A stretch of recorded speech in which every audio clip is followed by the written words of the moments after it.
Hai korang, hari ni saya nak share pengalaman saya di Kampung Agong. Dah sampai dekat Kampung Agong. Pok kelapa kan kau.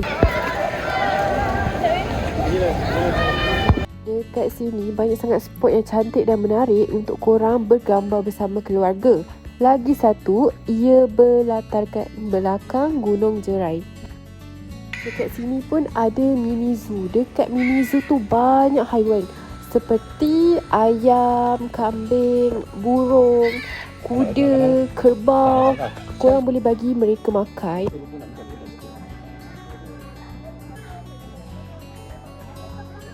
Lewat-lewatnya pukul 7 petang. Ini bagi memberi laluan dan menghormati sebelum masuknya waktu azan maghrib. Kampung Agong akan beroperasi semula seperti biasa pada esok hari bermula pukul 9 pagi hingga pukul 6. Terima kasih atas kerjasama anda. Salam sejahtera. Lawa dah. Oh, cantik. Notice to all visitors. Our operation today will be closed in a moment. Details are advised.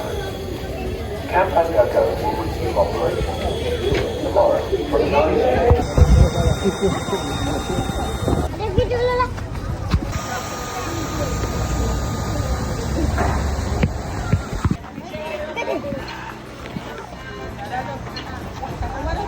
Nangkat ba?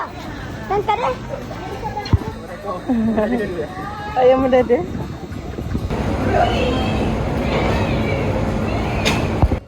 Maklumat kepada pengunjung yang dihormati.